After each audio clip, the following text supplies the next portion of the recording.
Hello and welcome to the Flying Reporter Pilot Briefing Podcast. Today, how a wasp in a cockpit caused a near miss between a glider and a Vans RV8. The risk of a mid-air collision in the UK appears to be 4 times higher than that in the USA. The Air Accident Investigation Branch is looking into why. And I'll explain in simple terms what changes are in the pipeline for UK pilot licences. Now, flying from airfields in the countryside, as we often do, it's quite common to find that a curious insect has made its way into the aircraft cabin. If you've experienced this yourself, you'll probably know that trying to shoo them out before departure isn't exactly the easiest thing to do, especially if you're nervous around bees and wasps. But of course, it's essential that you do remove any unexpected stowaways because you don't want them flying into your face during takeoff or landing. So imagine having just taken off only to find that one of those pesky wasps or other stinging insect has found its way on board without detection. Well, that's what happened to a pilot of a Vans RV8 that had just departed from Sleip Airfield in June last year. The pilot took off at around 11 in the morning on a busy Saturday and had intended to climb to 3,000 feet to avoid the Shawbury ATZ, departing Sleip on the downwind leg. After departing downwind, they changed frequency to monitor the Shawbury glider frequency. During their continuing climb out, they discovered an angry wasp in their cockpit, which became, quote, a massive distraction. I can picture it now, buzzing around the pilot's face and ears, just awful. They levelled the aeroplane in order to maintain a safe attitude, but then the wasp stung the pilot on the face, which the pilot said took all of their attention, and I'm not surprised, to be honest.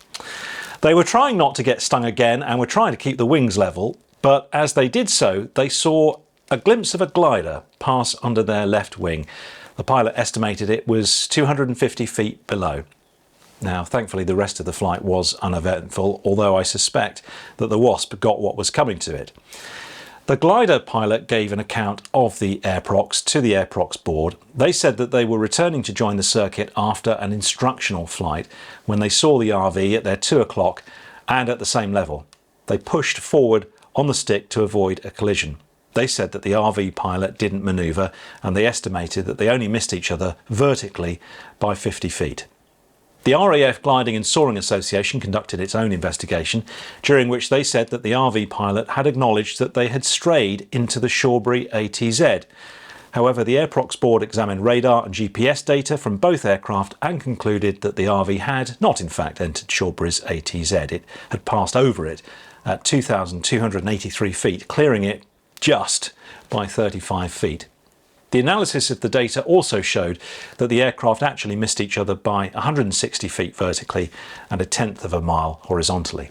Both the glider and the RV pilot were using the same make and model of electronic conspicuity device, which can both transmit and receive ADS-B signals. However, the glider pilot did not have theirs connected to a device that could display traffic. They were using it only to transmit their position, which, according to the airprox board report, is fairly common in the glider community.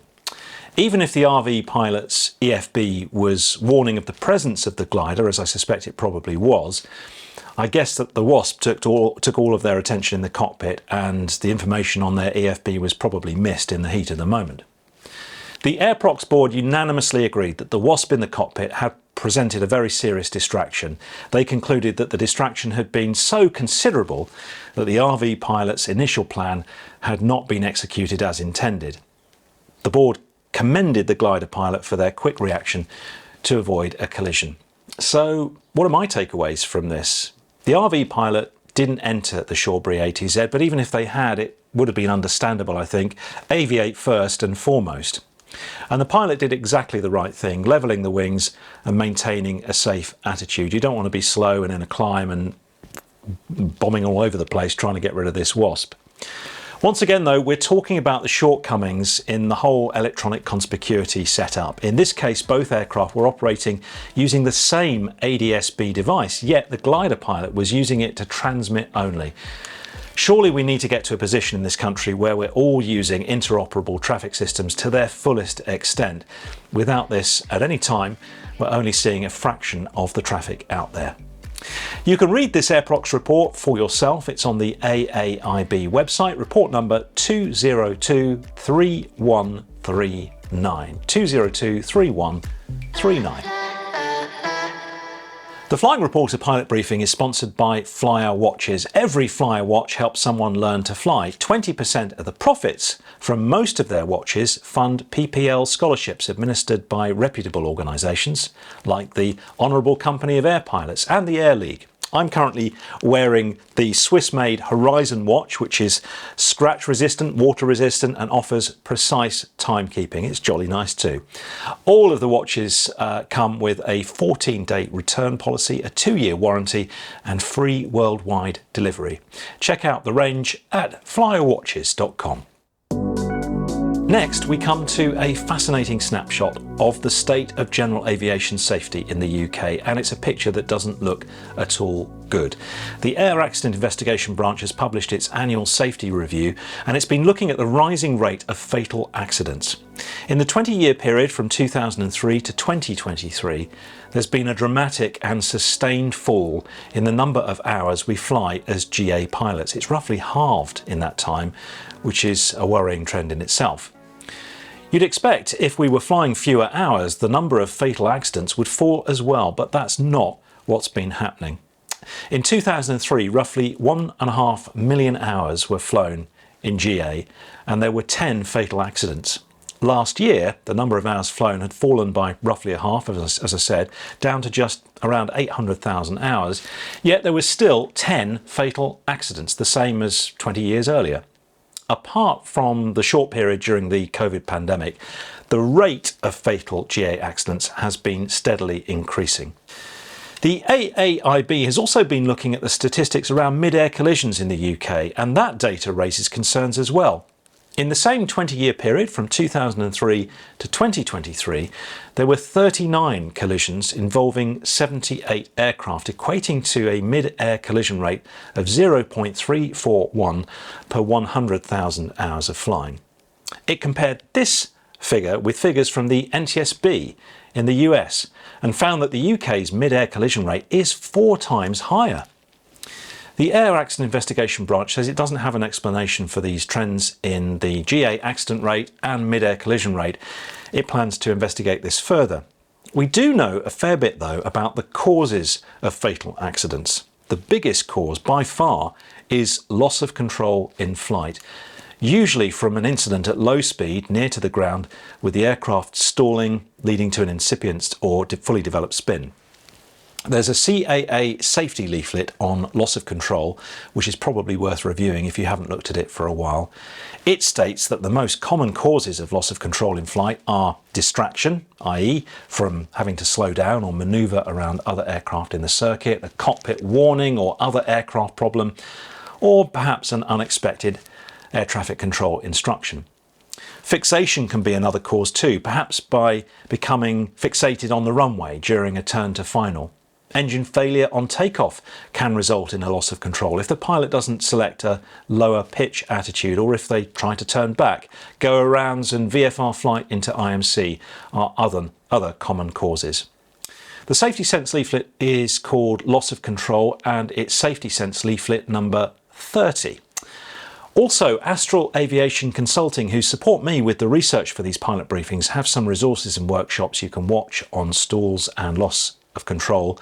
Visit astralaviationconsulting.com and go to the GA Hub. You can also register there for their next free workshop, which is all about defensive flying.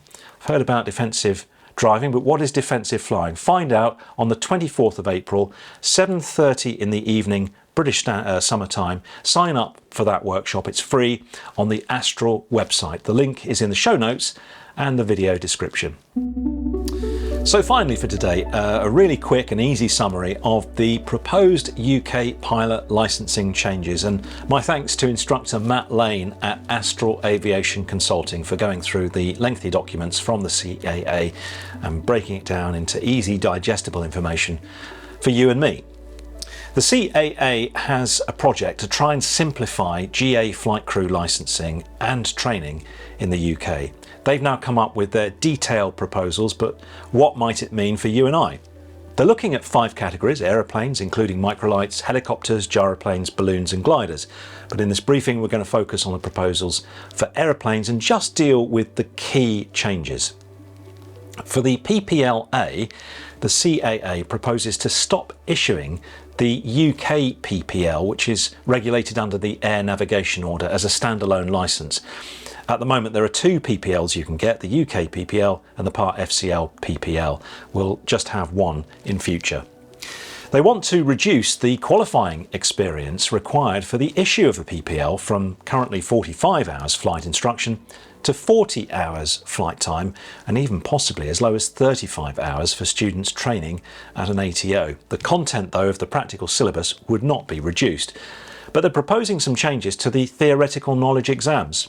They plan to maintain the content and number of questions for the theoretical knowledge exams, but they're considering combining topics to try and reduce the number of individual papers that a candidate has to take. Next, class ratings. There are going to be some changes to take account of new and emerging technologies like electric aircraft or hybrid propulsion systems. There could be more use made too of differences training, where pilots are qualifying on a different aircraft in future. Another big change is coming for the so-called sub-ICAO licenses, the NPPL-A and the LAPL-A. These will be consolidated, thereby reducing the number of licenses that provide similar privileges. There will also be an improved pathway for those pilots wanting to transition to a full PPL. In terms of the maintenance of privileges, they're suggesting a shake-up here too, removing the requirement for flight experience when revalidating the single-engine piston and touring motor glider ratings. They also propose alignment of the recency requirements between the sub-ICAO licence and the PPL-A to create a single revalidation pathway. There are a whole host of other interesting proposals too many to list here, but for example those on the new sub-ICAO licence could be able to obtain an IMC rating. You can't do that at the moment. And there could be some reforms to the theoretical knowledge for the competency-based instrument rating as well. We've barely touched the surface there, but those are the key areas of change.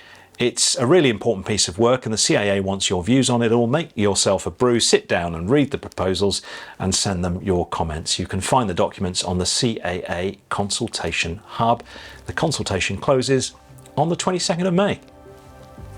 Well, that concludes this month's Pilot Briefing podcast. Thank you for joining me. The briefings come out on the second Sunday of every month, so please subscribe to the channel or follow the podcast to ensure you don't miss the next update. Until then, fly safely, my friends. Bye for now.